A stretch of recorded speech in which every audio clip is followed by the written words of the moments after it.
கர்த்தர் நல்லவர். ஆமேன். அவருடைய கிருபை என்றும் உள்ளது. ஆமேன்.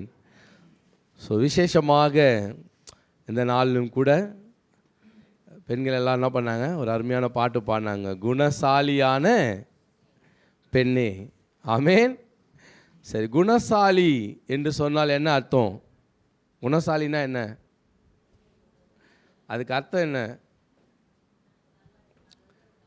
நல்ல குணங்களை உடைய பெண் இல்லையா? குணசாலியான ஸ்திரீயை கண்டுபிடிப்பவன் யார் அப்படின்னு போட்டு ஒரு கொஸ்டின் மார்க் வேறு போட்டுட்டு இருக்குதே பக்கத்தில்.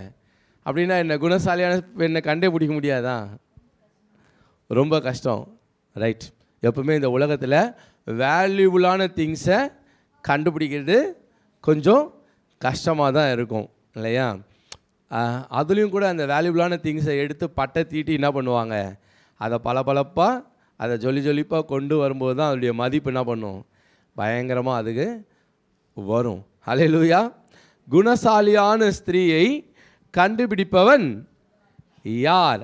அவளுடைய விலை முத்துக்களை பார்க்கிலும் உயர்ந்தது. அதாவது அவளுடைய விலை விலை மதிப்பு அற்றது. ஆக்சுவலாக அதை ஆங்கிலத்தில் இந்த குணசாலியான ஸ்திரீ என்பதை நீங்கள் வாசிப்பேன்னு சொன்னால் த எக்ஸலண்ட் உமன். குணசாலியான ஸ்திரீனா யார்? எக்ஸலண்ட் உமன் இல்லையா? நம்ம ஏதாவது ஒரு சில விஷயத்த ரொம்ப சிறப்பாக இருந்தால் அதை என்ன சொல்லுவோம், எக்ஸலண்ட்டாக இருக்குது அப்படின்னு சொல்லுவோம் இல்லையா? ஸோ அப்படிப்பட்ட ஒரு பெண், குணசாலியான ஒரு பெண், எக்ஸலண்ட்டான ஒரு பெண், அந்த பெண் நிச்சயமாகவே விலை மதிப்பு அற்றவள் என்று வேதம் சொல்வது. வேதம் சொன்னால் அது சத்தியம். ஆமேன். வேதத்தில் சொல்லப்பட்டிருக்கிற எல்லாமே சத்தியம் இல்லையா? சரி, சில நேரத்தில் சில பெண்கள் சொல்லுமா, வீட்டுக்கு போனால் சொல்லுவாங்க, பாஸ்டர் எப்போ பார்த்தாலும் எங்கள் அம்மா என்ன பண்ணுறாங்க, திட்டினே இருக்கிறாங்க பாஸ்டர் இல்லையா? என்ன திட்டுறாங்க. சொன்னேன், நம்ம குணசாலியான ஸ்திரீயாக இருந்தால் கண்டிப்பாக யாரும் திட்ட மாட்டாங்க, நல்லா என்ன பண்ணுவாங்க, புகழ்வாங்க. ஆமேன். ரைட். வேதத்தில் அநேக பெண்களை குறித்து நாம் என்ன பண்ணுறோம், வாசிக்கிறோம். ஆனால் அதில் குணசாலியான ஸ்திரீ என்று சொல்லி ஒரு சில பெண்கள் மாத்திரம் அடையாளப்படுத்தப்பட்டிருப்பாருங்க. ஒரு சிலருக்கு குணசாலியான ஸ்திரீ என்று நேரடியாக அந்த வார்த்தை பயன்படுத்தப்படாவிட்டாலும் அவங்களுடைய வாழ்க்கையே அவங்கள குணசாலியான ஸ்திரீ என்று வெளிப்படுத்தும். வேதத்தில் நிறைய பெண்களுடைய வாழ்க்கையை நம்ம முழுமையாக என்ன பண்ணதில்லை, வாசிக்கிறதில்லை. எஸ்தரை குறித்து நாம் வாசிப்போம் என்று சொன்னால் ஒரு பகுதியை தான் நம்ம என்ன பண்ணுவோம், வாசிப்போம். அவங்க ராணியானாங்க, அதற்கு பின்பதாக என்ன பண்ணாங்க, ஒரு பிரச்சனை வந்தது, அதுலேருந்து அவங்க என்ன பண்ணாங்க, எப்படி தேவனுடைய சமூகத்தில் ஜெபித்து வெற்றியை பெற்றார்கள். ஒரு சின்ன பகுதியை தான் நம்ம என்ன பண்ணுறோம், பார்க்குறோம் இல்லையா? ரூத் எடுத்துக்கிட்டாலும் அவங்க திருமண வாழ்க்கையினுடைய அந்த சோக முடிவிலிருந்து நடந்த ஒரு பகுதியை நம்ம என்ன பண்ணுறோம், பார்க்குறோம். ஆனால் வேதத்திலே ஒரு பெண்மணியுடைய வாழ்க்கை முழுமையாக அல்லது கிட்டத்தட்ட the மேக்சிமம் போர்ஷன், முக்கியமான சில காரியங்கள் பதிவு செய்யப்பட்டிருக்கிறது என்று சொன்னால் எனக்கு தெரிந்து அது ஒரே ஒரு பெண் தான், ரெபேக்காள். ஆமேன். ரெபேக்காள். இந்த ரெபேக்காள் ஒரு அருமையான குணசாலியான ஒரு பெண்ணுக்கு நல்ல ஒரு எடுத்துக்காட்டான ஒரு பெண்மணி. வேதத்தில் குணசாலியான பெண்ணுக்கு ஒரு எடுத்துக்காட்டை நம்ம எடுக்கணும் அப்படின்னு சொன்னால் ரெபேக்காவை எடுக்கலாம். ஹல்லேலூயா. கர்த்தர் நல்லவர். நாம் ஒரு சில வசனங்களை வாசிக்கலாம். ஆதியாகமம் 24ஆம் அதிகாரம் 21வது வசனத்தை நாம் வாசிக்கலாம்.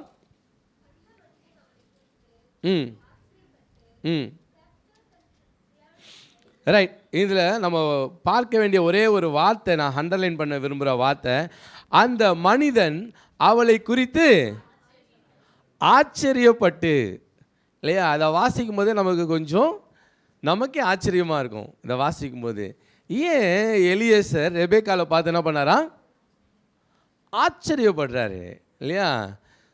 நம்ம யாரை எப்போ பார்த்து ஆச்சரியப்படுவோம், ஒரு பொண்ணை பார்த்து நம்ம ஆச்சரியப்படுறோம் அப்படின்னா அவளுடைய ஒர்க் அந்த மாதிரி என்ன பண்ணுது, எக்ஸலண்ட்டாக இருக்குது இல்லையா? அந்த மேலே இருக்க நம்ம வசனங்களை நாம் வாசிக்கலாம். 16வது வசனத்துலேருந்து அப்படியே வாசிங்க. ம் ம் ம் ம் ஆமேன். இதை பார்த்த உடனே எலியேசருக்கு பயங்கர ஷாக்காக இருக்குது, ஆச்சரியம், அமேசிங், ஆசம் இல்லையா? எப்படி நம்ம கேட்டதை அந்த பொண்ணுகிட்ட என்ன கேட்டோம்? கொஞ்சம் குடிக்க தண்ணி கொடுமா அப்படின்னு சொல்லி கேட்டோம். ஆனால் அந்த பொண்ணுடைய கெஸ்டர், அதாவது செயல்பாடு பார்த்திங்கன்னா ரொம்ப ஆச்சரியமாக இருக்குது. குடியும் என் ஆண்டவரே என்று சொல்லி மிக வேகமாக என்ன பண்ணலாம், தண்ணீரை ஊற்றினால் அதற்கு பின்பதாக உடைய ஒட்டகங்களுக்கும் என்ன பண்ணுவேன், வார்ப்பேன். அவர் கேட்கல, என் ஒட்டகங்கள்லாம் என்ன பண்ணுங்க, ஏன்னா ஒவ்வொரு ஒட்டகமும் எவ்வளோ தண்ணி குடிக்குங்கன்னு அவங்களுக்கு தெரியும். இவங்க மிகுந்த பிரயாணத்தில் வந்திருக்காங்க இல்லையா? கிட்டத்தட்ட ஒரு 100, 150 கிலோமீட்டர், 200 கிலோமீட்டருக்கு மேலே தாண்டி என்ன பண்ணியிருக்கிறாங்க, பிரயாணம் பண்ணி வந்திருக்கிறாங்க. அந்த ஒட்டகங்கள்லாம் எவ்வளோ தண்ணி குடிக்கும்னு தெரியும். ஆனால் அவள் கொஞ்சமும் என்ன பண்ணல, அதை பற்றியெல்லாம் யோசிக்கவே இல்லை. நான் என்ன பண்ணுறேன், உன்னுடைய ஒட்டகங்களுக்கும் நான் தண்ணீர் வார்க்கிறேன் என்று சொல்லி வேக வேகமாக என்ன பண்ணுறாலும் உள்ளே இறங்கி, நம்ம நினைக்கிற மாதிரி இல்லை, சும்மா அப்படியே டேப்பில் திறந்து என்ன பண்ணலாங்க, தண்ணியை பிடிக்கல, அந்த குளத்துக்குள்ளே இறங்கி என்ன பண்ணுறாங்க, எடுத்து கொண்டு வந்து அந்த ஒட்டகங்களுக்கெல்லாம் தண்ணீர் வார்த்தாள் என்று நாம் பார்க்கிறோம். நான் ஆரம்பத்திலே சொன்னேன் இல்லையா, இப்படிப்பட்ட குணசாலியான ஸ்திரீயாக இருந்தால் அவள் பார்க்கும்போதே எப்படி இருக்கும், நமக்கு ஆச்சரியமாக இருக்கும். கண்டிப்பாக நம்ம அவங்கள புகழ்வோம் இல்லையா? நம்ம யாரும் சொல்லணும்னு அவசியமே இல்லை. இன்றைக்கி ஏன் நிறைய வீட்டில் பெண் பிள்ளைங்க திட்டு வாங்குறாங்க, அதுக்கு காரணம் என்னது, அம்மா உக்காந்து ரொம்ப கஷ்டமாக இருந்துட்டு, அம்மா ஒரு டம்ளர் தண்ணி கொஞ்சம் எடுத்து வந்து கொடுமா அப்படின்னு சொன்னால் என்ன பண்ணுது, போம்மா வேறு வேலையே இல்லை, போய் எடுத்துக்குமா. அப்பா வந்து கேட்பா தண்ணி, என்ன பண்ணுறதில்லை. இப்படியெல்லாம் பெண்கள் சில வீட்டில் என்ன பண்ணுறாங்க, இருக்கிறாங்க. சின்ன வேலைகளை கூட செய்யாத சில பெண்கள் இருக்கிறாங்க. இப்படிப்பட்ட பெண்கள் தான் சில நேரத்தில் என்ன பண்ணுது, வீட்டில் திட்டு வாங்குறது. கடைசியில் வந்து என்ன பண்ணுது, பாசிட்ட என்னை ஓயாமல் திட்டுறாங்க அப்படின்னு கம்ப்ளைண்ட் பண்ணுது. ஆனால் வேதம் சொல்லுகிறது, நாம் குணசாலியான ஸ்திரீகளாக என்ன பண்ணணும், இருக்க வேண்டும். ரெபேக்காளை போல ஆமாம் ஆக்டிவாக, பிரிஸ்காக, பிரைட்டாக இருந்தோன்னு சொன்னால் கண்டிப்பாக அது நமக்கு எப்படி இருக்கும், ஆச்சரியமாக இருக்கும். அந்த பொண்ணை பார்த்தா எனக்கு ஆச்சரியமாக இருக்குது. எப்போவும் நல்லா என்ன பண்ணுறாங்க, பிரைட்டாக, பிரிஸ்காக, ஒர்க்கில் என்ன பண்ணுறது, எஸ்கேப் ஆகி ஓடுறது இல்லை, முன்னாடி வந்து நான் செய்கிறேன் அப்படின்னு சொல்லி வர்றது. ஆமேன். ஏதோ சும்மா பேருக்கு கடமைக்கு 4 தூசியை தட்டிட்டு நானும் செஞ்சிட்டேன் அப்படின்னு சொல்லிட்டு போகிறது இல்லை. சில நேரத்தில் சபையில் வேலை செய்ய வேண்டும், சபையை கழுவணும், சுத்திகரிக்கணும், சபையில் வேலை இருக்குது அப்படின்னு சொல்லும்போதும் ஒரு சிலர் என்ன பண்ணுவாங்க, உற்சாகமாக வந்து நிற்பாங்க, ஃபஸ்ட்டு ஆஜராகி ரெடியாக நிற்பாங்க. நான் ரெடி பாஸ்டர், செய்யலாம் அப்படின்னு சொல்லிட்டு என்ன பண்ணுவாங்க, இவங்க தான் ரெபேக்கா. ஆமேன். அப்படி வந்து நிற்கிறவங்க தான் யார், ரெபேக்காள் இல்லையா? உற்சாகமாக நம்ம சொல்கிறதும் தாண்டி என்ன பண்ணுறது, செய்வது இல்லையா? இதை துடைக்கிறது, அதை துடைக்கிறது, இதை பண்ணுறது, அதை பண்ணுறது, எல்லாத்தையும் நீட்டாக கழுவுறது, அழகாக எல்லாத்தையும் செஞ்சு வைக்கிறது. அதை பார்த்த எலியேசர் அந்த மகளை தன்னுடைய வெகுமதிகளினால் என்ன பண்ணார், ஆசீர்வதித்தார். ஆமேன்.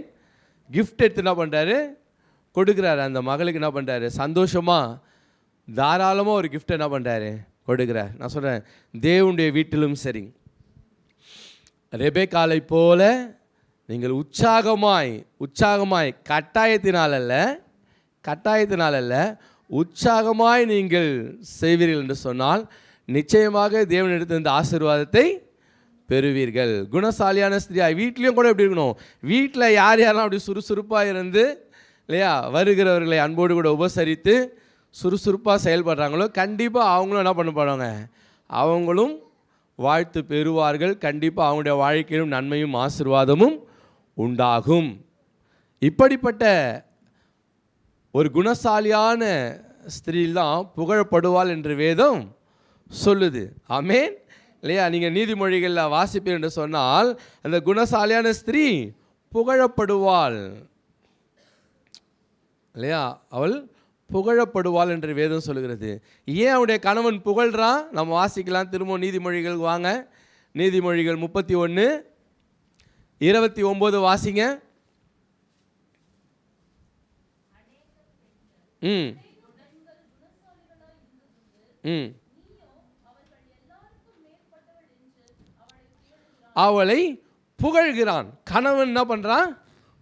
புகழ்கிறான். ஒரு கணவன் ஒரு மனைவியை புகழ்வதும் இல்லையா? இதுக்கு எல்லாத்துக்கும் என்ன காரணம்? அவள் ஒரு குணசாலியான ஸ்திரீயாக இருக்கும்போது கண்டிப்பாக கணவனிடத்திலும் அவள் என்ன பண்ணுவாள்? புகழ்ச்சியை பெறுவாள். கண்டிப்பாக கணவன் இப்போ புகழ மாட்டான்லாம் ஒன்றும் கிடையாது, புகழக்கூடாதுலாம் ஒன்றுமே கிடையாது.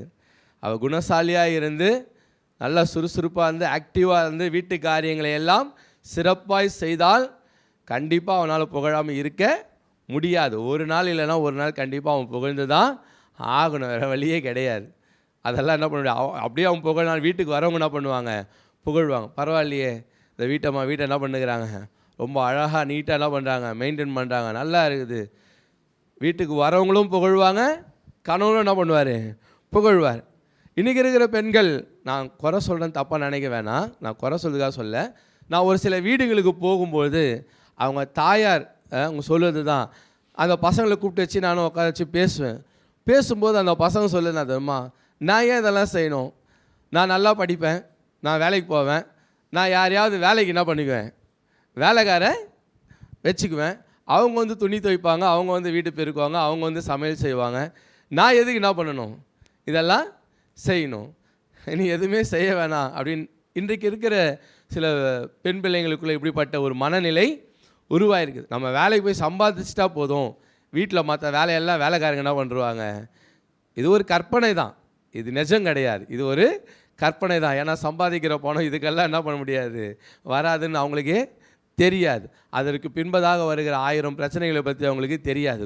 ஆனால் எந்த ஒரு பெண் இப்படி சிந்திக்காமல் தன்னை தயார்படுத்தி கொண்டு எல்லாம் உற்சாகமாக சந்தோஷமாக தன்னுடைய குடும்பத்திற்கு தான் எல்லாவற்றையும் தன் வீட்டில் எல்லா வேலைகளையும் செய்யணும்னு நினைக்கிறாங்களோ அப்படிப்பட்ட குணசாலியான ஒரு பெண் கண்டிப்பாக எல்லாராலும் புகழப்படுவாள். எப்படி எலியேசர் பார்த்தோன்னையும் ஆச்சரியப்பட்டாரோ அதே மாதிரி நம்ம வீட்டுக்கு வரவங்களும் என்ன பண்ணுவாங்க, நம்மளை பார்த்து ஆச்சரியப்படுவாங்க இல்லையா? கண்டிப்பாக கணவனும் புகழ்வான். ஏன்னா வசனம் என்றைக்கும் மாறாது. இங்கே சொல்லப்பட்டிருக்கிற இந்த குணசாலியான ஸ்திரீ என்பது யாரோ ஒரு பெண்ணை அடையாளப்படுத்தி இந்த வசனம் இங்கே இல்லை இல்லையா? யாரோ ஒரு கணவனை அடையாளப்படுத்தியது இல்லை. இந்த வசனம் என்ன சொல்லுது நீதிமொழிகளில்? அப்படி ஒரு பெண் குணசாலியான ஸ்திரீயாக இருந்தால் நிச்சயமாக அவருடைய கணவன் என்ன பண்ணுவான்? புகழ்வான். அதான் அந்த வசனம் சொல்லுது. அவள் குணசாலியாக இருந்தால் அநேகம் பெண்கள் குணசாலிகளாக இருந்ததுண்டு, நீயோ அவர்கள் எல்லாருக்கும் மேற்பட்டவள் என்று அவளை புகழ்கிறான். அவன் மட்டும் புகழல, பிள்ளைகளும் புகழ்கிறாங்க. மேல் வசனத்தை வாசிங்க.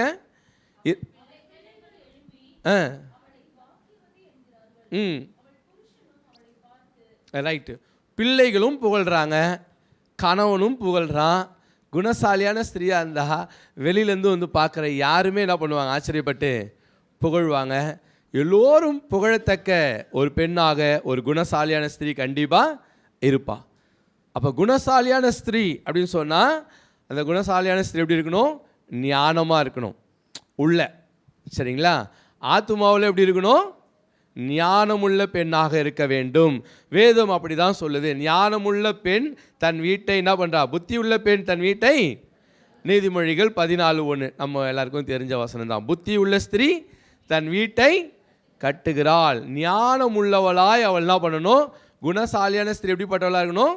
ஞானம் உள்ளவளாய், உள்ள ஆத்துமாவில் அவள் ஞானம் உள்ளவளாய் புத்தி உள்ளவளாய் இருக்கணும். சரீர பிரகாரமாக அவள் எப்படி இருக்கணும்? ஆக்டிவாக பிரிஸ்காக என்ன பண்ணணும்? இருக்கணும். ஆக்சுவலாக முன்னாடியே சொன்ன நீதிமொழிகள் 31 10வது வசனத்திலிருந்து இந்த 31வது வசனம் வரைக்குமே இது ஒரு கவிதை நடையில் எழுதப்பட்ட ஒரு கவிதை தான். அது ஆல்ஃபபெட்டிக்கல் ஆர்டரில், ஹீப்ரூ ஆல்ஃபபெட்ஸ் அவருடைய ஆல்ஃபபெட்டிக்கல் ஆர்டரில் எழுதப்பட்ட ஒரு கவிதை தான். அதில் அழகாக நிறைய காரியங்கள்லாம் பண்ணியிருக்காங்க, சொல்லியிருக்கிறேன். 26வது வசனம், அவள் தன் ஞானம் விளங்க என்ன பண்ணுறாளாம், தன் வாயை ஞானம் விளங்க திறக்கிறாள். ஞானமாக என்ன பண்ணுறா, பேசுகிறா. அவள் சோம்பலாக என்ன பண்ணலை, இல்லை. ஸோ இதெல்லாம் நம்ம எல்லாருக்கும் தெரியும். நீங்கள் வீட்டில் போய் பாருங்கள், ஒரு குணசாலியான ஸ்திரீ எப்படி எப்படியெல்லாம் இருக்கணும்னு வேதம் சொல்லுதோ, அப்படிப்பட்ட குணசாலியான ஸ்திரீயாக இருக்கும் பட்சத்தில் கண்டிப்பாக அந்த வீடு கட்டப்படும். கண்டிப்பாக அந்த ஸ்திரீ எல்லாராலும் புகழப்படுவாள். அதில் எந்த மாற்று கருத்துமே இல்லை. ஏன்னா சத்தியம் என்றைக்குமே மாறாது. சரி, ரெபேக்காளுக்கு வருவோம். ஆகவே ரெபேக்காளை பார்த்து எலியேசர் என்ன பண்ணுறாரு, ஆச்சரியப்படுகிறார் இல்லையா? ஆச்சரியப்பட்டு என்ன பண்ணுறாரு, வெகுமதிகளினாலே ஆசிர்வதிக்கிறார் என்று நாம் பார்க்கிறோம். அதே போல் குணசாலியான ஸ்திரீகள் வீட்டில் மட்டும் இல்லை, சபையிலே என்ன பண்ணோம், நல்லா உற்சாகமாக வந்து எல்லா காரியத்தையும். அப்புறம் பாஸ்டர் ஆண்கள்லாம் செய்ய மாட்டாங்களா அப்படின்னு கேட்காதீங்க. அவங்களுடைய பங்கு அவங்க என்ன பண்ணுவாங்க, செய்வார்கள். நாம் நம்முடைய பங்கை என்ன பண்ணணும், செயல்படுத்த வேண்டும். ஆமேன். கர்த்தர் நல்லவர். ஆகவே வீட்டில் என்ன பண்ணணும், சபையில் என்ன பண்ணணும், குணசாலியான பெண்கள் உற்சாகமாக கூப்பிட்டா அப்போ தான் என்ன பண்ணக்கூடாது, இந்த வேலை இருக்குது, அந்த வேலை இருக்குது, இது இருக்குது, அது. ரெபேக்கால் கூட சொல்லிட்டு போயிடணும், என்ன பண்ணிடலாம், எலியேசர்கிட்ட எதையாகிலும் ஒரு கதையை என்ன பண்ணிட்டுலாம் சொல்லிட்டு போயிருக்கலாம். எங்கள் வீட்டில் எங்கள் அம்மா அப்பா தேடுவாங்க, எனக்கு முட்டி வலிக்குது, எனக்கு கை வலிக்குது, எனக்கு இடுப்பு வலிக்குது, ஏதாவது சொல்லிட்டு போனால் போயிருக்கலாம். ஆனால் அவங்க அப்படிலாம் சொல்லலை. ஆமேன். ஒரு வேளை அப்படி சொல்லிட்டு போயிருந்தானா அவள் வாழ்க்கையில் ஒரு பெரிய ஆசீர்வாதத்தை அவள் இழந்து போயிருப்பாள். அப்படிலாம் சொல்லாமல் உற்சாகமாய் அவள் செயல்பட்டதினால்தான் ஒரு பெரிய ஆசீர்வாதத்திற்குள்ளே அவள் கடந்து வந்தாள். ஆமேன். ஆகவே நாம் குணசாலியான ஸ்திரியாக இருக்க வேண்டியது அவசியம். அது ஆசீர்வாதமானது. 24ஆம் அதிகாரம் ஆதியாகமம் 24:65 நாம் வாசிக்கலாமா?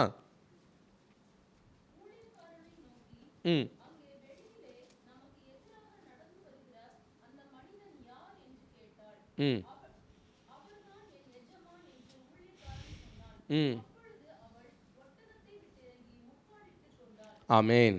இங்கே ரெபேக்காளுடைய அந்த குணத்தை நம்ம பார்க்குறோம் இல்லையா? கூட்டிகிட்டு வரார் எலியேசர். ஒட்டகத்தில் வந்து கொண்டு இருக்கும்போதே ஈசாக்கு அங்கே எதிர்படுகிறார். கேட்குறாங்க, யார் அவர் அப்படின்னு கேட்கணும். அவர் தான் என்னுடைய எஜமான் என்று சொன்ன மாத்திரத்தில் அவங்க என்ன பண்ணுறாங்க, ஒட்டகத்தை விட்டு இறங்கி முக்காடிட்டு டீசெண்டாக ப்ரெசன்டபுளாக என்ன பண்ணுறாங்க, அங்கே ஒரு தாழ்மை, அவர் வந்தால் என்ன அப்படின்னு சொல்லி என்ன பண்ணல, உட்காந்துன்னு இல்லை இல்லையா?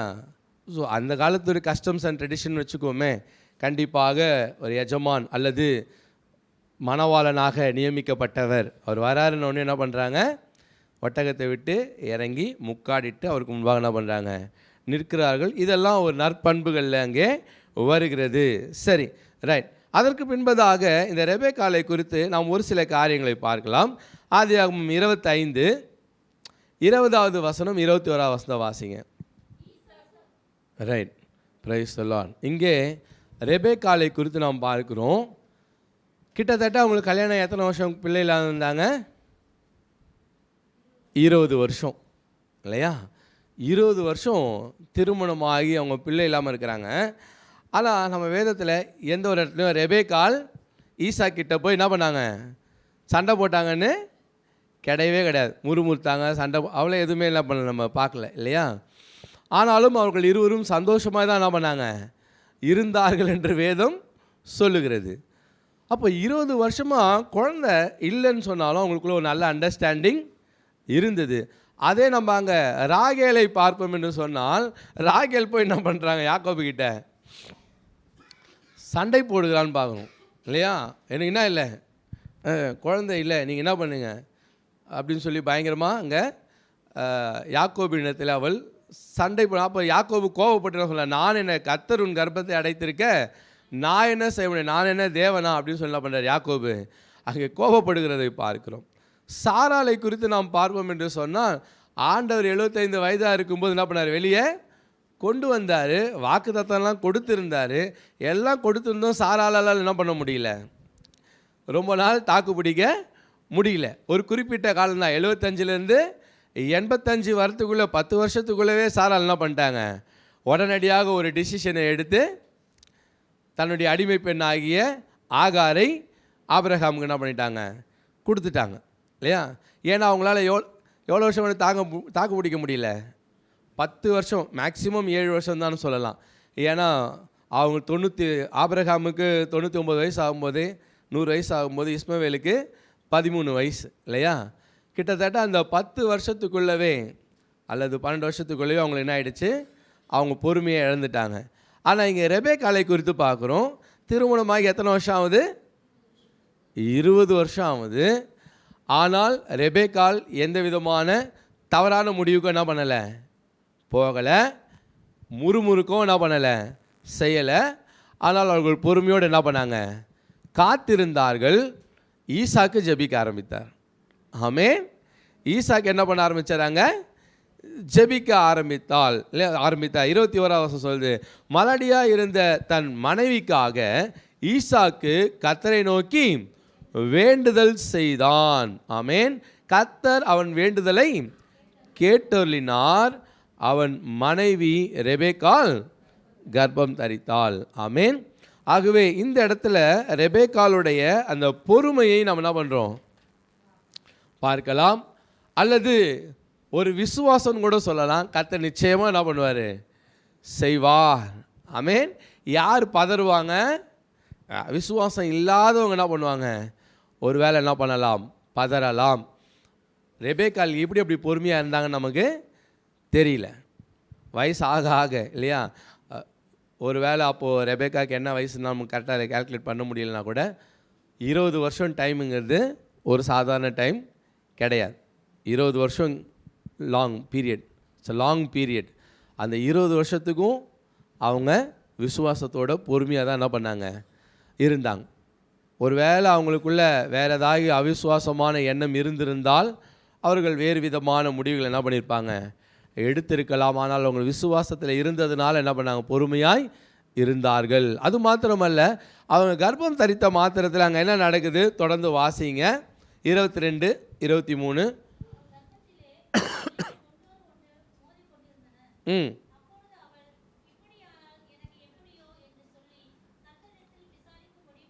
ஆமேன். இங்கே பார்க்கும்போது அவங்களுக்குள்ள கர்ப்பத்தில் 2 பிள்ளைகள் என்ன பண்ணுறாங்க, இருக்கிறாங்க.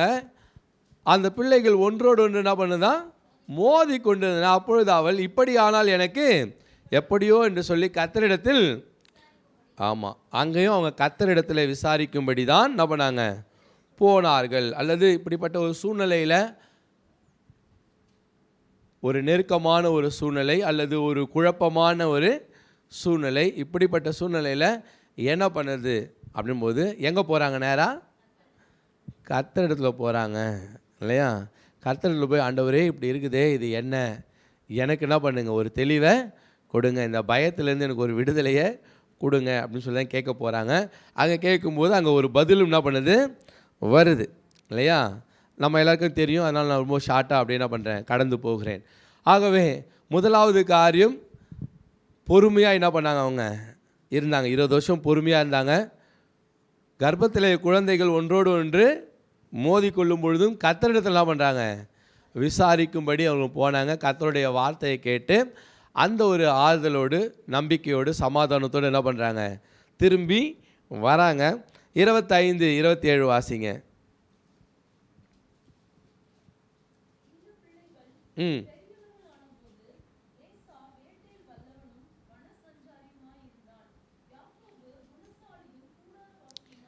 ஆமேன். யாக்கோபு எப்படிப்பட்டவராக இருந்தாரா, குணசாலியும் கூடாரவாசியுமாய் இருந்தான். கீழே 28ஆம் வசனத்தில் வாசிக்கும்போது, ஈசாக்கினுடைய வாய்க்கு ருசிகரமாக இருந்தாலும் ஏசாவின் மேல் பட்சமாக இருந்தான், ரெபேக்காலோ யாக்கோபின் மேல் பட்சமாக இருந்தால். இங்கே பார்க்குறோம், யாக்கோபு கூடாரவாசியும் குணசாலியுமாய் இருந்தான். யாக்கோபு யார் கூட இருக்கிறாரு, ரெபேக்கால் கூட இருக்கிறார் இல்லையா. நம்ம எல்லாருக்குமே தெரியும். நான் முன்னாடியே சொன்னேன், சில பெண்கள் வேதத்தில் டைரெக்டாக குணசாலி என்ற பேர் என்ன பண்ணலை, அவங்களுக்கு கொடுக்கப்படலைனாலும் அவங்களுடைய கேரக்டர், அவங்க லைஃப்பை பார்க்கும்போது கண்டிப்பாக அவங்க யாராக தான் இருந்திருக்கணும், குணசாலியாக தான் இருந்திருக்கணும் அப்படிங்கிறத நம்ம என்ன பண்ணுறோம், புரிந்து கொள்ளலாம். இங்கே யாக்கோபு குணசாலியாய் அவன் இருப்பதற்கு நான் நிச்சயமாக நம்புகிறேன் ரெபேக்காலும் குணசாலியாக தான் இருந்திருக்கணும். ஆமேன். ஒரு குணசாலியான தாயால் தான் ஒரு குணசாலியான மகனை என்ன பண்ண முடியும், உருவாக்க முடியும். ஆமேன். ஆமாம், யாக்கோபு அவங்க என்ன பண்ணுறாங்க, அழகாக வச்சு கூட அந்த தாய் ஒரு குணசாலியான ஒரு மகனாக அவனை என்ன பண்ணுறாங்க, வளர்க்குறாங்க இல்லையா. கூடவே வச்சு அவனுக்குள்ளே இருக்கிற கேரக்டர்ஸ் பார்த்திங்கன்னா ரொம்ப அழகாக இருக்கும் யாக்கோபுக்குள்ளே. இங்கே பார்க்கும்போது ரெபேக்கால் யாக்கோபின் மேலே என்ன பண்ணாங்களா, பட்சமாக இருந்தால் அப்படின்னு இருக்கும் இல்லையா, பிரியமாக இருந்தால் அப்படின்னு இருக்கும். உடனே நம்ம எல்லாருக்கும் ஒரு கேள்வி வந்துடும், இது என்ன பட்சபாதமாக இருக்குது. ஒரு பக்கம் ஈசாக்கு பார்த்தா என்ன பண்ணுறாரு, ஏசாவின் மேலே பட்சமாக இருக்கிறார். இன்னொரு பக்கம் ரெபேக்கால் பார்த்தா என்ன பண்ணுறாங்க, யாக்கோபு மேலே பட்சமாக இருக்கிறாங்க. பட்சபாதம் மாதிரி தானே இருக்கு இல்லையா, பட்சபாதமாக தெரியலையா அது? ஆமாம் பாஸ்டர், இதை பார்த்தா பட்சபாதம் மாதிரி தான் தெரியுது. அது என்ன இவர் ஒரு பிள்ளைய பிடிக்குது. ஆனால் ரெபேக்கால் பட்சமாய் இருந்ததற்கும் ஈசாக்கு பட்சமாக இருந்ததற்கும் வித்தியாசம் இருக்குது இல்லையா. ஈசாக்கு பட்சமாக இருந்தார்னா அவர் ஏன் பட்சமாக இருந்தார், பிள்ளை போய் என்ன பண்ணுவான், நல்லா வேட்டையாடி ருசியாக சமைச்சு கொண்டு வந்து கொடுப்பான். அப்பா சாப்பிட்டு என்ன பண்ணுவார், என் மகனே நீ தான்டா சூப்பரு, உன்ன மாதிரி ஒரு பையனே கிடையாது, உன்ன மாதிரி ஒரு பையன் இருக்குது, என்னை கொடுத்து வச்சுக்கண்டா அப்படின்னு சொல்லிட்டு ஏசாவை என்ன பண்ணுவார், நல்லா தட்டி கொடுப்பார். இங்கே யாக்கோபு வீட்டில் என்ன பண்ணுவார், அம்மாவுக்கு காய்கறிலாம் நறுக்கி கொடுத்து பாத்திரம்லாம் கழுவி கொடுத்து அம்மா கூடவே அம்மா பாப்பா நீ தான்டா சூப்பரு, நீ தான் பெஸ்ட்டு, என் கூடயே இரு இல்லையா. யார் யாருக்கு உதவியாக இருக்கிறாங்களோ அவங்க பட்சமாக என்ன பண்ணுறாங்க, இருக்கிறாங்க. சரி, இருந்தாலும் பார்க்கும்போது இதில் ஏதோ ஒரு பட்சபாதம் இருப்பது போல தெரிகிறதே இல்லையா, பட்சபாதமாக இருக்கிற மாதிரி தெரியுது அப்படின்னு நமக்கு தோணும். ஈசாக்கு தன்னுடைய மகனை என்ன பண்ணுறாரு, ஆசீர்வதிக்க அழைக்கிறார் இல்லையா. மூத்த மகன், நியாயமாக பார்த்தா ஈசாக்கு ஆசீர்வதிக்க நினைப்பது நியாயம்தான். ஏன்னா ஏசா தான் யார், மூத்த மகன். மூத்த மகனை ஆசீர்வதிப்பது தானே நியாயம். அப்போ ஈசாக்கு எப்படி செய்கிறாரு, நியாயமாக செய்கிறாரா இல்லை சாப்பாட்டோட ருசினால் செய்கிறாரா? சாப்பாட்டோட ருசி தான் அதுக்கு காரணம்னு சொல்ல முடியாது. அது ஒழுங்கு, அது நியாயம். சேஷ்ட புத்திரன் தான் என்ன பண்ணணும், ஆசீர்வாதத்தை பெற வேண்டும், அதான் நியாயம். ஆனால் அதை செய்யறதுக்கு முன்னாடி அவர் என்ன சொல்கிறாரு, போய் ருசியான ஒரு பதார்த்தத்தை செய்து எனக்கு கொண்டு வா, நான் சாப்பிட்டு மன நிறைவாய் திருப்தியாக என்ன பண்ணுறேன், ஆசீர்வதிக்கிறேன் அப்படின்னு சொல்லி அனுப்புகிறார் ஈசாக்கு. ஆனால் இதில் ரெபேக்கால் நடுவில் குறுக்கில் செய்கிற காரியம் என்னது, யாக்கோபு தான் நேசிக்கிற தன்னுடைய இல்லையா கூட இருக்கிற யாக்கோபு அந்த ஆசீர்வாதத்தை என்ன பண்ணணும், சுதந்திரிக்கணும்னு நினைக்கிறாங்க. இது பட்சபாதமா, இது பட்சபாதமா இல்லை. நமக்கு தெரியும், ரெபேக்காலுக்கு ஏற்கனவே தெரியும் தீர்க்க தரிசனம் இருக்குது. ஆண்டவரிடத்திலே போய் விசாரிக்க போகும் பொழுதே அங்கே கர்த்தருடைய வார்த்தை வந்துவிட்டது, மூத்தவன் இளையவனை சேவிப்பான், மூத்தவன் இளையவனை சேவிப்பான் என்கிற அந்த வார்த்தை கர்த்தரிடத்திலிருந்து அவங்க ரெண்டு பேரும் கர்ப்பத்தில் இருக்கும்போதே வெளிப்பட்டு விட்டது.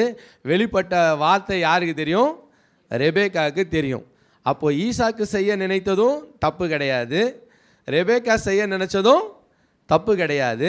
ஆனால் இப்போ ரெபேக்கா இதை போய் என்ன பண்ணியிருக்கலாம், ஈசாக்கு கிட்ட சொல்லியிருக்கலாமா இல்லையா? எங்க இந்த மாதிரி பண்ணக்கூடாது, நீங்கள் ஏசாவை என்ன பண்ணக்கூடாது, ஆசீர்வதிக்க கூடாது, கர்த்தர் இப்படி தான் என்ன பண்ணியிருக்கிறாரு, சொல்லியிருக்கிறார், இப்படி தான் வெளிப்படுத்தப்பட்டிருக்கிறது. ஆகவே யாக்கோபு தான் ஆசீர்வாதத்திற்கு சுதந்திரவாளி அப்படின்னு சொல்லியிருக்கலாம்ல. ஏன் அவங்க சொல்லலை ஈசாக்கு கிட்ட? கேட்க மாட்டார், புருஷன்ல கேட்க மாட்டார். அப்படியா? அவங்க போயிட்டு ஈசாக்கு கிட்ட ஏசா என்ன கிடையாது, ஆசீர்வாதத்துக்கு பாத்திரன் கிடையாது, யாக்கோபு தான் பாத்திரன், நீங்கள் யாரை தான் ஆசீர்வதிக்கணும், யாக்கோபு தான் ஆசீர்வதிக்கணும்னு சொன்னால் ஈசாக்குனா சொல்லியிருப்பார், அவன் உனக்கு பிரியமானவன், உன் கூடவே இருக்கிறதுனால அவனை ஆசீர்வதிக்கணும்னு என்ன பண்ணுற நினைக்கிறியா? மிஸ் அண்டர்ஸ்டாண்டிங்ஸ் என்ன பண்ணியிருக்கலாம், நடந்திருக்கலாம், நமக்கு தெரியாது. ஆனால் ஒரு விஷயத்தை புரிஞ்சுங்க, இந்த பாயிண்ட் ரொம்ப முக்கியமான பாயிண்ட்டு, உங்கள் மனசில் நல்லா பதிய வச்சிங்க. ஆசீர்வாதம் யார் கரத்தில் இருக்குது? சரி, இப்போ யார் கரத்தில் இருக்குது? ஈசாக்கு கரத்தில் இருக்குது. ஆசீர்வாதம் யார் கரத்தில் இருக்குது? ஈசாக்கு கரத்தில் இருக்குது. இந்த ஆசீர்வாதம் யாருக்கு போய் சேரணும் அப்படிங்கிறத இப்போ யார் அந்த இடத்துல நடத்துறது? யார்? ரெபேக்கா. ஆமேன். இது கரெக்டாக யாருக்கு போய் சேரணும்? இது ஏசாவுக்கு போய் சேர்ந்தால் என்ன ஆகும்? இது யாக்கோபுக்கு போய் சேர்ந்தால் என்ன ஆகும்? இந்த ஆசீர்வாதம் யாருக்கு போகணும் அப்படின்ற கரெக்டாக ஜட்ஜ் பண்ணுறது யார்? ரெபேக்கா தான் கரெக்டாக அந்த இடத்துல பண்ணுறாங்க.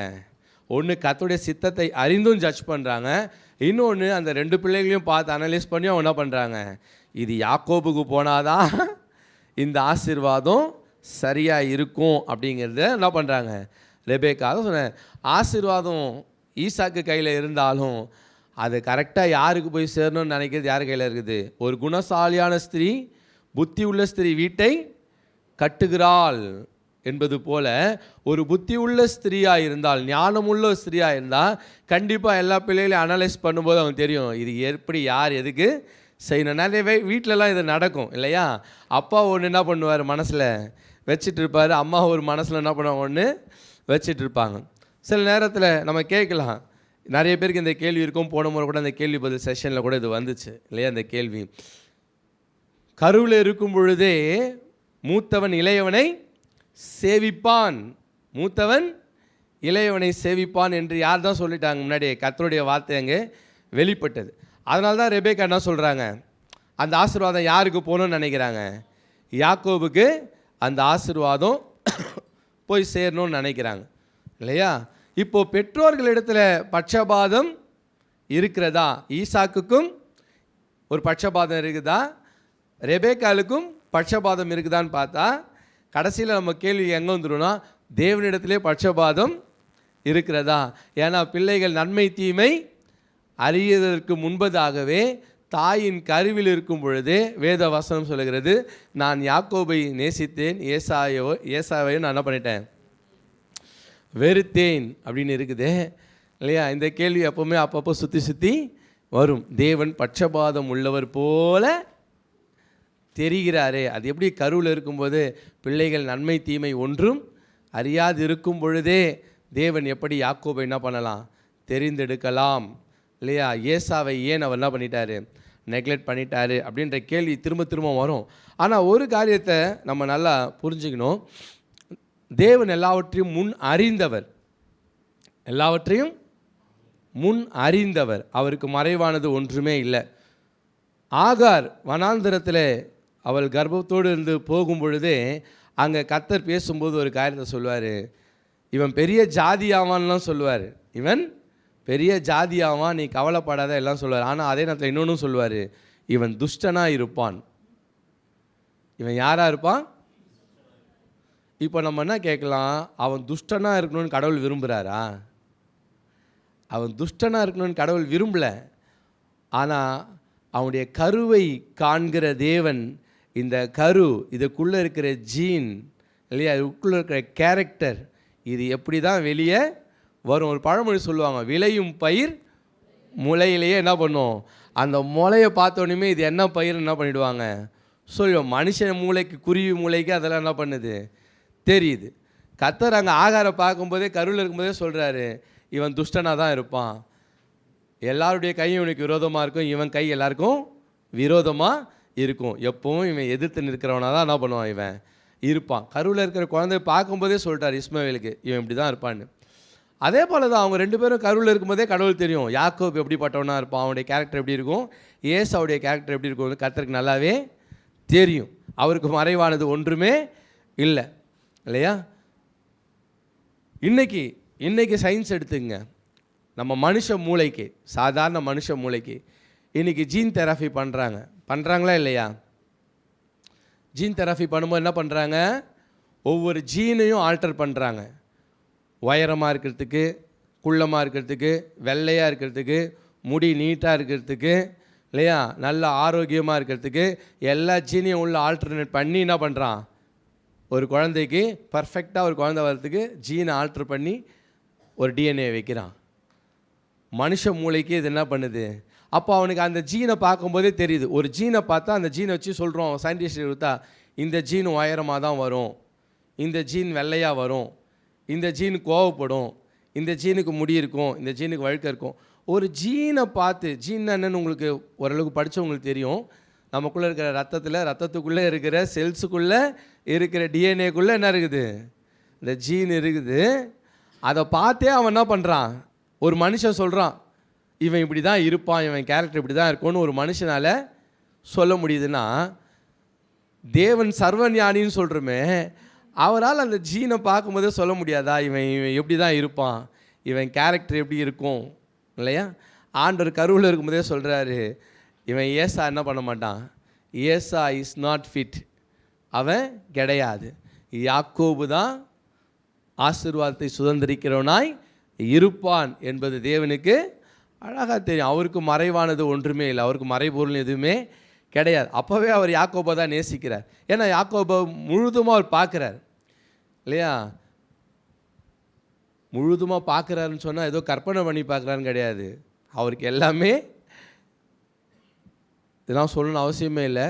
யோவான் தரிசனத்தில் பத்மூத்தியில் பார்க்கும்போது 2000 வருஷத்துக்கு அப்புறம் என்ன நடக்க போகுதுங்கிறது ஆண்டவர் என்ன பண்ணுறாரு? யோவானுக்கு காட்சியாகவே காண்பிக்கிறார். யோவான் கற்பனை பண்ணிக்கப்பா, நான் சொல்கிறேன், நான் சொல்ல நீ என்ன பண்ணிக்க, அப்படியே கற்பனை பண்ணி பார்த்துக்குப்பான்னு சொல்லலை. என்ன நடக்க போகுது 2000 வருஷத்துக்கு அப்புறங்கிறத ஆண்டவர் யோவானுக்கு என்ன பண்ணுறாரு? படம் போட்டே காமிக்கிறார். பார், இதுதான் நடக்க போகுது அப்படின்னு சொல்லிட்டு. 2000 வருஷத்துக்கு முன்னாடி நடக்க போகிறத, பின்னாடி நடக்க போகிறத ஆண்டவர் யோவானுக்கு காண்பிக்கிறார். 4000 வருஷத்துக்கு அப்புறம் என்ன நடக்க போகுதுங்கிறத ஆண்டவர் ஏனோக்குக்கு காண்பிக்கிறார். ஏனோக்கு சொல்கிறாரு, 1000 தூதர்களோடு கூட தேவன் என்ன பண்ண போகிறார்? வானத்திலிருந்து இறங்கி வருவார் இல்லையா? தீர்க்க தரிசனமாக என்ன பண்ணுறாரு? ஏனோக்கு எல்லாவற்றையும் பார்த்து தான் பேசுகிறாரு. ஏனோக்குக்கும் யோவானுக்கும் காண்பிக்கிற தேவனுக்கு கருவில் இருக்கிற ஏசாவும் யாக்கோவும் என்ன பண்ண போகிறாங்கன்னு தெரியாதா? அவருக்கு நல்லாவே தெரியும். அவர் தான் அப்படி அமைச்சாருன்னு கிடையாது. ஆனால் இருக்கிற ரெண்டும் இப்படி தான் என்ன பண்ண போகுது? செயல்பட போகுதுங்கிறது கர்த்தருக்கு நல்லாவே தெரியும். ஆமென், ரைட். அவருக்கு தெரியும் இவன் எப்படிப்பட்டவனாக இருப்பான், இந்த ஏசா எப்படிப்பட்டவனாக இருப்பான். இவன் உதாசீனனாக இருப்பான். இவன் எப்படிப்பட்டவனாக இருப்பான்? ஆசீர்வாதத்தை விரும்புகிறவனாக, ஆசீர்வாதத்தை முக்கியத்துவப்படுத்துகிறவனாக அல்ல, ஆசீர்வாதத்திற்குரியவனாய் பிறந்தான். ஆசீர்வாதத்திற்கு உரியவனாய் பிறந்தான். ஆனால் அந்த ஆசீர்வாதத்தின் மேன்மையை அவன் என்ன பண்ணலை? உணரலை. அதை உதாசீனப்படுத்துகிறான். என்ன எங்கே போயிட்டு போகுது அந்த ஆசீர்வாதம்? எப்படி இருந்தாலும் எனக்கு தான் என்ன பண்ணணும், அது வரணும், பார்த்துக்கலாம் இல்லையா அப்படின்னு ஒரு விதமான உதாசீன குணம். ஆனால் யாக்கோபு அந்த ஆசீர்வாதம் தனக்கு இல்லைன்னு தெரிஞ்சும் அதை எப்படியாவது என்ன பண்ணணும், அடைந்தே ஆக வேண்டும் என்று அதன் மேலே ஒரு வாஞ்சை. இவன் காண்கிறதன் மேலே ஆசைப்படுறான். ஏசாவுக்கு பார்க்குற அந்த கூழ் மேலே தான் ஆசை. பார்க்காத ஆசீர்வாதத்தை அவன் என்ன பண்ணுறான்? உதாசீனப்படுத்துகிறான். ஆனால் யாக்கோபுக்கு பார்க்காத அந்த ஆசீர்வாதத்தின் மேலே தான் ஆசை. எப்படியாவது அந்த ஆசீர்வாதத்தை என்ன பண்ணணும், அடையணும். இதை தான் தேவன் பார்க்குறாரு. யார் வாஞ்சை உள்ளவங்களாக இருக்கிறாங்க, யார் விருப்பம் உள்ளவங்களாக இருக்கிறாங்க, யார் போராடி ஆசீர்வாதத்தை பெறணும்னு நினைக்கிறாங்க, அவங்க மேலே தான் கர்த்தர் பிரியமாக இருக்கிறார். ஆசீர்வாதத்தை அற்பமாக நினைக்கிறவங்க, ஆசீர்வாதத்தை உதாசீனப்படுத்துகிறவங்க, என்ன இப்போது இவர் ஆசை வச்சா தான் வந்துட்டு போதா எல்லாம் அப்படின்னு நினைக்கிறவங்க, இப்படிப்பட்டவங்களாம் கண்டிப்பாக ஆசீர்வாதத்தை இழந்து போவாங்க. அதுக்கு பின்பதாக தெளிவடைந்து உணர்வடைந்து எல்லாம் இழந்ததுக்கு அப்புறமா வந்து யார் அழுகுறான்? ஏசா அழுகுறான். ஐயோ அப்பா, எனக்கு ஆசீர்வாதம் இல்லையான்னு சொல்லும்போது அவர் சொல்லிட்டார், இல்லைப்பா, அவ்வளோதான், உனக்கு ஆசீர்வாதம் இல்லை இல்லையா? தகப்பனுடைய ஆசீர்வாதத்தை அவன் உதாசீனப்படுத்தி இழந்து போனான். இப்படி ஆசீர்வாதங்களை உதாசீனப்படுத்துகிறவர்களை கர்த்தர் ஒருபோதும் விரும்புகிறதே இல்லை. ஆண்டவர் ஏசாவை வெறுத்தேன் அப்படின்னு சொல்கிறாருன்னா அதுக்கு காரணம் என்னதுமா? அவனுக்கு அந்த ஆசீர்வாதத்துடைய மேன்மையும் தெரியல, மகிமையும் தெரியல. அவன் ஆசீர்வாதத்தை உதாசீனப்படுத்துகிறவனா என்ன பண்ணுறான்? இருக்கிறான். ஒருவேளை கூழுக்காக, ஒருவேளை சாப்பாட்டுக்காக, ஒரு ருசி உள்ள பதார்த்தத்துக்காக அவன் ஆசீர்வாதத்தை அலட்சியம் பண்ணி அசட்டை பண்ணினான். இன்றைக்கி நிறைய பேர் அப்படி பண்ணுறாங்கல்ல, நிறைய பேர் பண்ணால. சர்ச்சில் ஒரு ஆசீர்வாதமான காரியம் இருக்கும், வந்தால் அந்த ஆசீர்வாதம் கிடைக்கும், ஆனால் அவங்க உதாசீனப்படுத்தி வீட்டில் உட்காந்து வேறு என்ன பண்ணிப்பாங்க, வேறு எதையோ பண்ணிப்பாங்க. செல்ஃபோனில் கேம் விளையாடுறதோ, டிவி பார்க்குறதோ, வேறு ஏதோ ஒரு காரியத்தை செஞ்சுட்டு. ஏன்?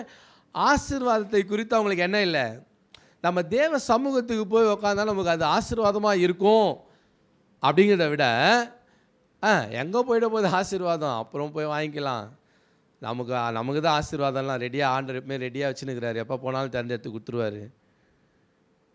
ஆசீர்வாதத்தின் மேலே அக்கறை உள்ளவர்களாய், ஜாக்கிரதை உள்ளவர்களாய், விருப்பம் உள்ளவர்களாய், அதை வாஞ்சித்து நாடி தேடுகிறவர்கள் தான் ஆசீர்வாதத்தை என்ன பண்ணுவாங்க, பெறுவாங்க. அது மேலே அக்கறை இல்லாமல் அலட்சியமாக உதாசீனமாக இல்லையா, அதுக்குரிய அந்த கனத்தை கொடுக்காமல் ஆசீர்வாதத்தை நம்ம ட்ரீட் பண்ணோன்னா ஆசீர்வாதம் நமக்கு கிடைக்காது, அது மிஸ் ஆகிடும். யாக்கோபு பெற்றுக்கொண்டான், ஏசா அந்த ஆசீர்வாதத்தை இழந்து போனான். ஒன்று சேஷ்ட புத்திர பாகத்தை ஆட்டோமேட்டிக்காக அவனே முதல்ல விற்று போட்டுட்டான், தன்னுடைய ஆசீர்வாதத்தை அவனே விற்று போட்டான் இல்லையா. இப்போ ரெபேக்கா செஞ்சது சரியா தப்பான்னு நீங்களே சொல்லுங்கள். ஆட்டோமேட்டிக்காக அவன் கொடுத்துட்டான். யாக்கோபுக்கு என்ன பண்ணிட்டான், சேஷ்டபுத்திர பாகத்தை நீ வச்சுக்க யாக்கோபுன்னு சொல்லி அவனே என்ன பண்ணிட்டான், சேஷ்டபுத்திர பாகத்தை நீ வச்சுக்கிட்டா அப்படின்னு சொல்லி யாக்கோபுக்கு கொடுத்தாச்சு. இப்போ ரெபேக்கா அங்கே ஏசாவுக்கு பதிலாக யாக்கோபை கொண்டு போய் நிறுத்ததில் ரெபேக்கா எந்த தப்பு என்ன பண்ணலை அங்கே செய்ததாக சொல்ல முடியாது. ஏன்னா ஆல்ரெடி அது இவனுக்கு என்ன பண்ணிடுச்சு, மாறிடுச்சு. ஆனால் இதை ஞானமாக அங்கே செயல்படுத்துகிற ஒரு காரியத்தை என்ன பண்ணுறாங்க, ரெபேக்கா செய்கிறாங்க. அது மாத்திரமல்ல, அங்கே பயப்படுகிறான் யாக்கோபு. பயப்படும் பொழுது யாக்கோபு அங்கே உற்சாகப்படுத்துவதனுடைய தைரியப்படுத்தி என்ன பண்ணுறாங்க, அனுப்புகிற வேலையை தான் என்ன பண்ணுறாங்க, ரெபேக்கா செய்கிறாங்க இல்லையா. கரெக்டான நேரத்தில் கரெக்டாக அவனை கைட் பண்ணி, சரியான நேரத்தில் சரியான விதத்தில் கைட் பண்ணி அந்த ஆசீர்வாதத்தை யாக்கோபு சுதந்திரிக்கும்படி அந்த ரைட் டைமிங்கில், உங்கள் அப்பாவுக்கு எப்படி சமைச்சா பிடிக்கும்னு எனக்கு தெரியும், நான் சமைச்சு தரேன், நீ என்ன பண்ணு, எடுத்துகிட்டு போ. ஆமேன். சில நேரத்தில் பரிசுத்த ஆவியானவரை என்ன பண்ணுவாங்கன்னா இப்படி தான் சொல்லுவாங்க, அதாவது ஒரு தாய் மாதிரி தேவனிடத்திலிருந்து, பரலோக தகப்பனிடத்திலிருந்து ஆசீர்வாதங்களை நாம் எப்படி பெற்றுக்கொள்வது, என்ன கேட்பது, என்ன செய்யுதுன்னு தெரியாமல் நம்ம முழிக்கும்போது ஆவியானவர் தான் சரியாக கைட் பண்ணுவாராம். சரியாக கைட் பண்ணி என்ன பண்ணுவார், அதை எப்படி போகணும், எப்படி நிற்கணும், எப்படி கேட்கணும், என்ன கேட்கணும், எப்படி ஆசீர்வாதத்தை பெற்றுக்கொள்ளணும். ஆவியானவர் நம்மை வழி நடத்துகிற டிஜே தினகரனுடைய சாட்சியில் சொல்லியிருப்பார், என்ன கேட்கணும், எப்படி கேட்கணும்னு தெரியாமல் அவர் நின்று இருந்தப்போ ஆவியானவர் அவரை என்ன பண்ணார், வழி நடத்தினார், கைட் பண்ணார் அப்படின்னு இருக்கும். இங்கே ரெபேக்கா சொல்கிறாங்க யாக்கோபுக்கிட்ட, நீ ஒன்றும் கவலைப்படாத, நீ ஒன்றும் டென்ஷன் ஆகாத, பதட்டமே படாத, உங்கள் அப்பாவுக்கு எப்படி சமைச்சா பிடிக்கும்னு எனக்கு தெரியும், நான் ருசி உள்ள பதார்த்தத்தை சமைத்து கொண்டு வந்து கொடுக்குறேன், நீ என்ன பண்ணு, நீ போய் நில்லு. ஒருவேளை அப்பா சபிச்சார்னா, அவர் சபிச்சார்னா அந்த சாபம் என் மேலே, அது உன் மேலே வராது, அந்த சாபம் யார் மேலே வரட்டும், ஏன் மேலே வரட்டும். அந்த வசனத்தை நம்ம வாசிக்கலாமா? ஆதியாகமம் 27:13 வாசிங்க.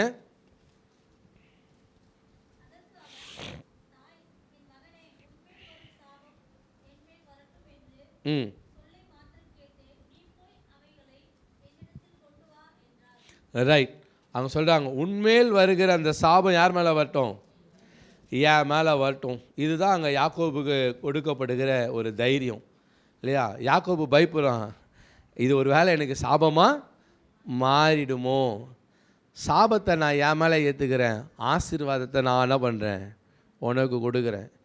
இந்த இடத்துல தான் ஒரு தாயாக ரெபேக்கா என்ன பண்ணுறாங்க, நிற்கிறாங்க. எந்த ஒரு தாய், இயேசு அப்படி தான் பண்ணார் சிலுவையில். சாபத்தை நான் என் மேலே ஏற்றுக்கிறேன், ஆசீர்வாதத்தை நீ என்ன பண்ணிக்க, ஆசீர்வாதத்தை நீ வாங்கிக்க, சாபத்தை நான் சுமந்துக்கிறேன் இல்லையா. அதே காரியம் தான் இங்கே என்ன பண்ணுற ரெபேக்கா சொல்கிறா, நீ போ, அது சாபமாக மாறினா அது எனக்கு, அது ஆசீர்வாதமாக இருந்தால் அது உனக்கு. ஆமேன். அதுதான் ஒரு தாயினுடைய இருதயம். நான் சொன்ன முன்னாடியே ஒரு நல்ல ஒரு மகளாக இளம் பிரயாயத்தில் அவங்க பண்ணதை நம்ம பார்த்தோம் இல்லையா. எலியேசர் பார்த்து ஆச்சரியப்படுற விதத்தில் ஒரு எனர்ஜெட்டிக்கான ஒரு யங் கேர்ளாக அவங்க என்ன பண்ணாங்க, சுறுசுறுப்பாக இருந்தாங்க. அது அவருடைய பெற்றோருக்கு ஒரு பெருமை தான். கண்டிப்பாக எலியேசர் வந்து அவங்க வீட்டில் இதெல்லாம் பேசும்போது அவங்களுக்கே என்ன பண்ணியிருக்கோம், தன்னுடைய மகளை குறித்து சொல்லப்பட்ட அந்த நற்சாட்சி அவங்களுக்கெல்லாம் சந்தோஷமாக இருந்திருக்கும். இன்னொரு பக்கம் தன்னுடைய கணவனுக்கும் அவங்க அப்படி தான் இருந்தாங்க, புகழ்ச்சியாக ஆசீர்வாதமாக தான் இருந்தாங்க. மகனுக்கும் அவங்க அப்படி தான் இருக்கிறாங்க, ஆசீர்வாதமாக தான் இருக்கிறாங்க. அவங்க சொல்கிறாங்க, உன்மேல் வரும் சாபம் அது என்மேல் வரட்டும், ஆசீர்வாதத்தை நீ பெற்றுக்கொள், நீ தயங்காத, நீ நிற்காத, நீ தடுமாறாத, நீ தைரியமாக போய் அந்த ஆசீர்வாதத்தை என்ன பண்ணு, பெற்றுக்கொள். ஒரு நல்ல தாய் எப்பொழுதும் தன் பிள்ளைகளை ஆசீர்வாதத்துக்கு என்ன பண்ணுறாங்க, புஷ் பண்ணுறாங்க இல்லையா. நிறைய பசங்க நிறைய காலையில் பார்த்தா ரொம்ப தயங்குவாங்க, அப்படி தடுமாறுவாங்க, ஒரு மாதிரி தயங்கி இருப்பாங்க. ஆனால் தாய்மார்கள் தான் என்ன பண்ணுவாங்க, அவங்கள புஷ் பண்ணுவாங்க, என்கரேஜ் பண்ணுது. ஒரு பக்கம் என்கரேஜ் பண்ணுது, இன்னொரு பக்கம் அவங்கள புஷ் பண்ணுவாங்க, முன்னாடி தள்ளுவாங்க. போ போ போ போ போ போன்னு சொல்லி என்ன பண்ணுவாங்க, தள்ளி விடுவாங்க. அப்படி தயங்கி நிற்கிற பிள்ளைகளுக்கும் அவர்களை ஆசீர்வாதத்துக்குள்ளே தள்ளி விடுறவங்க தான் தாய்மார்கள். ஆமென். ஆமாம், நான் பலமுறை அந்த சாட்சியை சொல்லியிருக்கிறேன். என் லைஃப்பில் நான் 10th நான் நின்றுட்டேன். நான் சொல்லிட்டேன் வீட்டில், என்னால் படிக்கலாம் முடியாது, நான் படிக்க மாட்டேன், எனக்கு படிக்கிறதுக்கு ரொம்ப கஷ்டமாகுது, நான் படிக்க மாட்டேன் அப்படின்னு நின்றுட்டேன். அதுக்கப்புறம் எங்கள் தாயாக தான் என்னை ரொம்ப என்கரேஜ் பண்ணாங்க இல்லையா.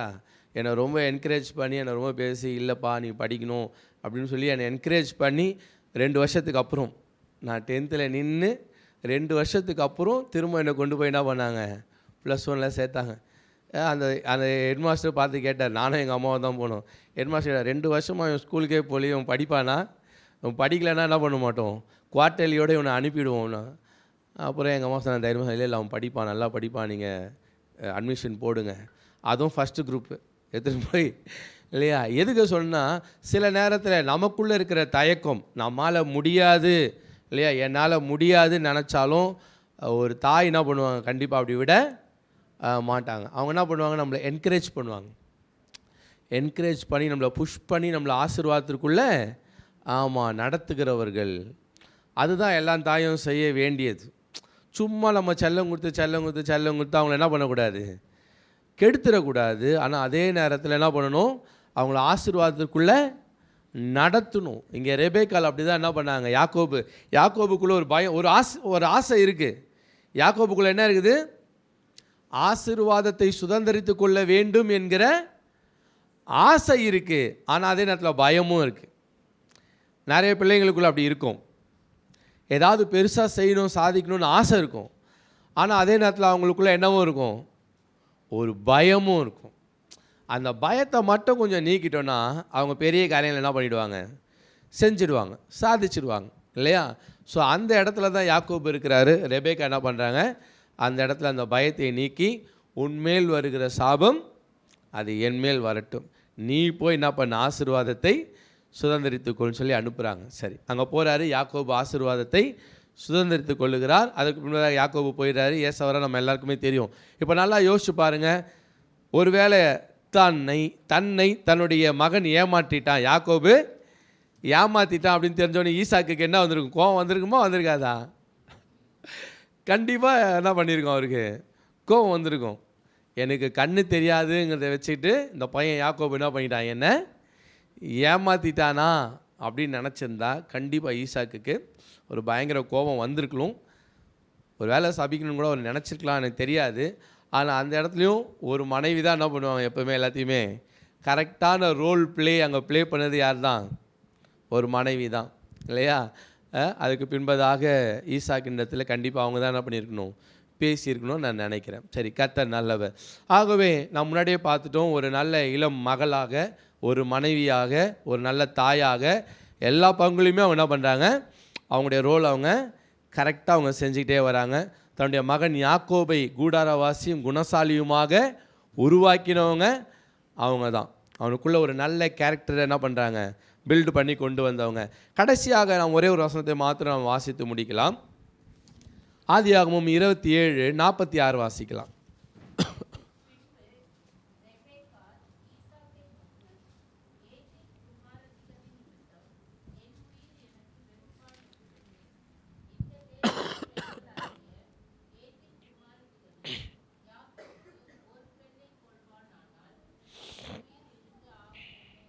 ரைட். இப்போ இங்கே ரெபேக்கா சொல்கிறாங்க, ஈசாக்கை நோக்கி, ஏத்தின் குமாரத்திகளின் நிமித்தம் என் உயிர் எனக்கு வெறுப்பாக இருக்கிறது. அப்படின்னா என்ன அர்த்தம்? அந்த பெண்களுடைய செய்கைகள், செயல்கள் இதெல்லாம் பார்க்கும்போது ஏன் வாழ்கிறோன்ற அளவுக்கு எனக்கு என்ன இருக்குது, பயங்கர கசப்பாக வெறுப்பாக இருக்குது. ஏன் அவங்களுக்கு அவ்வளோ கசப்பு, அவ்வளோ வெறுப்பு? ஏசாப்பா என்ன பண்ணி வந்துட்டான், அங்கே இருக்கிற அந்த கானானிய ஸ்திரீகளில் சில பெண்களை திருமணம் செய்து கொண்டு வந்துட்டான். அந்த பெண்கள் இப்போ குடும்பத்துக்குள்ளே வந்துட்டாங்க. வந்துட்டு அவங்க பண்ணுற அந்த செயல்கள், மோசமான செயல்கள், அவங்களுடைய கேரக்டர்ஸ் இதெல்லாம் பார்க்கும்போது ரெபேக்காவுக்கு எப்படி இருக்குது, பயங்கர வருத்தமாக இருக்கிறது, வேதனையாக இருக்கிறது, துக்கமாக இருக்கிறது. ஏன்னா கானானிய ஸ்திரீகளுடைய அவங்களுடைய பழக்க வழக்கங்களே வித்தியாசமாக இருக்கும், அவங்களுடைய செயல்பாடுகள் வித்தியாசமாக இருக்கும். இவங்க ஏற்கனவே ஈசாக்கோடு சேர்ந்து நல்ல பயபக்தியில், நல்ல ஒரு ஒழுக்கத்தில், நல்ல ஒரு டிசிப்ளினில் என்ன பண்ணுறாங்க, இவங்க இருக்கிறாங்க. ஆனால் அந்த பிள்ளைங்க, இந்த கானானிய ஸ்திரீகளுடைய டிசிப்ளின் வேறு மாதிரி, அவங்களுடைய வாழ்க்கை முறை வேறு மாதிரியாக இருக்கும். அது ஒரு மாதிரி கொஞ்சம் வேறு மாதிரியான ஸ்டைலில் இருக்கும். அதனால தான் ஆபிரகாமும் சொல்லிட்டாரு, தயவு செய்து என் பையனுக்கு என்ன பண்ணக்கூடாது, இங்கே இருக்கிற பெண்களில் பெண் கொள்ளக்கூடாதுன்னு சொல்லி எலியேசர் அனுப்புனதுக்கு அதான் காரணம். ஆபிரகாம் அதனால தான் அனுப்புனார், இங்கே இருக்கிற பெண்கள் என்ன பண்ணுவாங்க, ஈசாக்குக்கு பெண் கொள்ளக்கூடாது, ஏன்னா இவங்களுடைய லைஃபே வித்தியாசமாக இருக்குது, வேணாம், கூடாது, இது என் பிள்ளையுடைய வாழ்க்கையை என்ன பண்ணிடும், சீரழித்து விடும் இல்லையா அப்படின்னு பயந்தார். இப்போது ரெபேக்காலுக்கும் என்ன உண்டாகுது, அவங்கள பார்க்கும்போது மனம் வேதனை அடைகிறாங்க. என் உயிர் எனக்கு கசப்பாக இருக்கிறது. ஏன் இப்படி கசப்பாக இருக்குது? எப்பவுமே ஒன்று சொல்கிறேன், ஒளிக்கும் இருளுக்கும் சம்பந்தம் இல்லை. தேவனுடைய பிள்ளைகளுக்கும் பேலியாளின் மக்களுக்கும் சம்பந்தம் இல்லை. ஏன்னா இவங்களுடைய லைஃப் கர்த்தருக்கு பயந்து பரிசுத்தமாக ஒரு விதத்தில் போயிட்டு இருக்குது.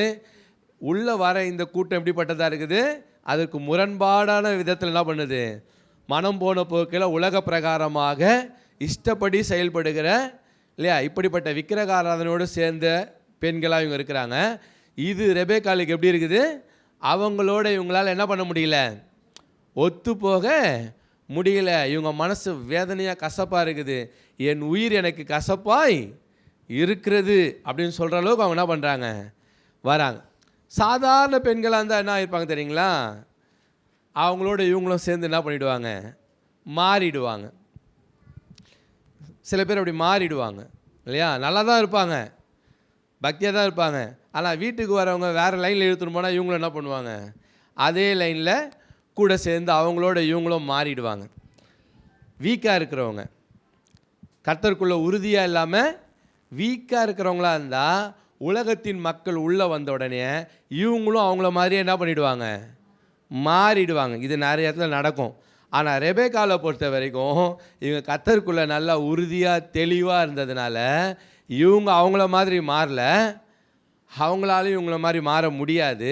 ஆனால் இவங்களுக்குள்ளே எப்படி இருக்குது, மிகுந்த மன வருத்தமாக இருக்குது, மிகுந்த மன துக்கமாக இருக்குது. இந்த பெண்களுடைய நடவடிக்கைகள், இவருடைய வாழ்க்கை முறை, இவருடைய ஒழுக்கமான அந்த காரியங்கள், ஒழுக்கமில்லாத காரியங்கள் பார்க்கும்போது அவங்களுக்குள்ள வேதனையாக இருக்குது. ஏன்னா இவங்க அப்படிப்பட்ட வாழ்க்கையில் வளர்ந்து வந்தவங்க இல்லை. ஆமேன். ஆகவே தான் யாக்கோபு என்ன பண்ணுறாங்க, தன்னுடைய வீட்டிற்கு அங்கே போய் என்ன பண்ண, பெண் கொள்ளும்படியாக அவங்க அனுப்பி வைக்கிறாங்க. ஆகவே ஒவ்வொரு காரியத்தை நம்ம பார்க்கும் பொழுதும் அங்கே ரெபேக்காலுடைய அந்த வாழ்க்கை எப்படி இருக்குது அப்படிங்கிறத நம்ம பார்க்குறோம். வயசான காலத்தில் ஏதோ ஒன்று நம்ம எதுக்கு கண்டும் காணாமல் நம்ம வேலையை பார்த்து நம்ம போவோம் அப்படின்னு அவங்க இல்லை.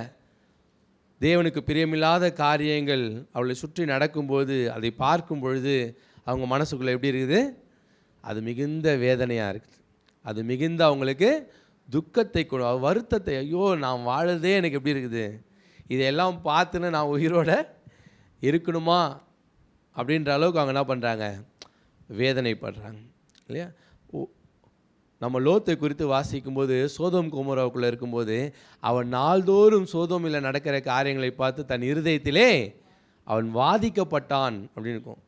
அதனால தான் புதிய ஏற்பாட்டில் லோத்தை குறித்து சொல்லும்போது நீதிமானாகிய லோத்து அப்படின்னு இருக்கும். ஏன்னா பாவம் நிறைந்த அந்த உலகத்துக்குள்ளே போகும்போது அந்த பாவத்தை பார்த்து அதில் சந்தோஷப்பட்டு அவனும் அந்த பாவத்தில் விழுந்து போகாமல் அதை பார்த்து அவன் வருத்தப்பட்டான், துக்கப்பட்டான், தன் இருதயத்தில் அவன் குத்தப்பட்டான். ஐயோ, இந்த ஜனங்கள் இப்படி பாவத்தில் இருக்கிறாங்களேன்னு சொல்லிட்டு அது அவனுக்கு வேதனையாக இருந்தது. அதனால தான் அவன் நீதிமான். ரெபேக்காலும் இங்கே அப்படி தான். தன்னை சுற்றி இருக்கிற ஜனங்கள் பாவத்திலையும் பலவிதமான காரியத்தில் இருக்கும்போது இவங்க அதோடு என்ன பண்ணலை, அதோட ஒத்து போல.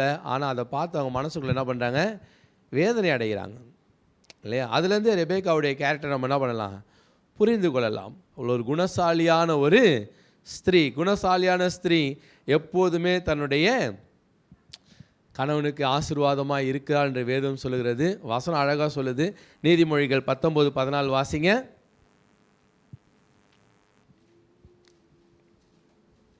நீதிமொழிகள் 19:14. வீடு, ஆஸ்தி இதெல்லாம் நீங்கள் என்ன பண்ணிடலாம், உங்கள் பிள்ளைங்களுக்கு சேர்த்து வச்சிடலாம். சரியா? அது ஒன்றும் பெரிய கஷ்டம் இல்லை. ஆனால் இருக்கிறதுலே ரொம்ப கஷ்டமான விஷயம் என்ன தெரியுங்களா? அடுத்தது தான், புத்தி உள்ள மனைவியோ கர்த்தர் அருளும் ஈவு. த குட் லைஃப் பார்ட்னர், இது கர்த்தர் கொடுத்தா மட்டும்தான் அது ஆகும். நம்மளாலாம் அதெல்லாம் பண்ண முடியாது. குட் லைஃப் பார்ட்னரை சூஸ் பண்ணது சரி, அதெல்லாம் உண்மை கிடையாது. கர்த்தர் அருளும் ஈவு, அது கர்த்தருடைய gift. It's a gift from God இல்லையா? குழந்தைகள் கர்த்தரால் வரும் சுதந்திரம், கர்த்தர் கொடுக்குற கிஃப்ட்டு. நம்ம பைபிளில் பார்க்குறது இல்லையா? பைபிளில் பார்க்குற கிஃப்ட்டுன்னு பார்த்தா ஒன்று குமாரனை பிதா நமக்கு கிஃப்டாக கொடுத்துருக்கிறாரு, பரிசுத்தாவே நமக்கு gift, gift of the holy spirits எல்லாம் இருக்குது, அதெல்லாம் இருக்கட்டும். ஆனால் உலக பிரகாரமாக பழைய ஏற்பாட்டில் பார்த்தோன்னா 2 கிஃப்ட் இருக்குது, முக்கியமான கிஃப்ட்டு. ஒன்று பிள்ளைங்க, இன்னொன்று புத்தி உள்ள மனைவி. புத்தி உள்ள மனைவி கர்த்தர் அருளும் ஈவு, அது ஒரு பெரிய கிஃப்ட்டு. இந்த கிஃப்ட்டு யாருக்கு தான் கொடுப்பாரு கர்த்தர்? உண்மையாக, அதாவது மனைவின்னு மட்டும் நான் இதை தனிமைப்படுத்த விரும்பல, அதுதான் மெயின். ஆனால் லைஃப் பார்ட்னர்னு எடுத்துக்கங்க. கடவுள்கிட்டேருந்து உங்களுக்கு கிடைக்கிற த பெஸ்ட்டு கிஃப்ட்டுங்கிறது என்னது? A good life partner. அது ஆண்களுக்காக இருந்தாலும் சரி, பெண்கள்.